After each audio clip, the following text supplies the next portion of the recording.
தென்சென்னை தொகுதி அதிமுக வேட்பாளர் ஜெயவர்தன் ஈக்காடு தாங்கல் பகுதியில் முன்னாள் அமைச்சர் கோகுல இந்திரா மற்றும் கட்சி நிர்வாகிகளுடன் வாக்கு சேகரித்து வருகிறார். அதனை நேரலையில் தற்போது காணலாம்.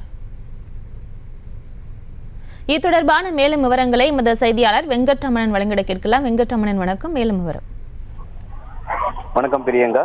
தென்சென்னை அதிமுக வேட்பாளர் ஜெயவர்தன் தற்பொழுது ஈக்காட்டு தாங்கல் பகுதியில் இருக்கக்கூடிய அந்த கங்கையம்மன் கோவிலில் சாமி தரிசனம் செய்த பின்பு இங்க இருக்கக்கூடிய கடைகள்ல அவர் தற்பொழுது நடந்து சென்று வாக்கு சேகரித்து வருகிறார். குறிப்பாக இந்த நிகழ்வில் உடன் அதிமுகவுடைய முன்னாள் அமைச்சரும் அதே போல தென்சென்னை தேர்தல் பொறுப்பாளருமான கோகுல இந்திரா மற்றும் கூட்டணி கட்சியை சேர்ந்த நிர்வாகிகள் பலர் தற்பொழுது இந்த வாக்கு சேகரிப்பில் ஈடுபட்டு வராங்க.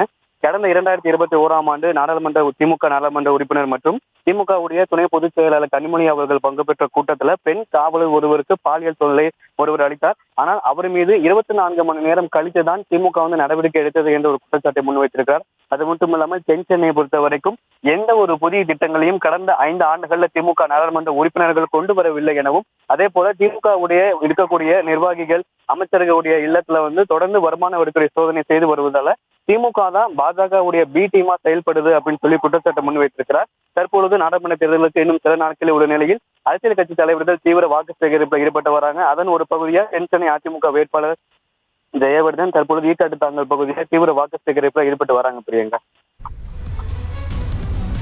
விவரங்களுக்கு நன்றி வெங்கட்ரமணன். செய்திகளை உடனுக்குடனும் துல்லியமாகவும் தெரிந்து கொள்ள சப்ஸ்கிரைப் பண்ணுங்க.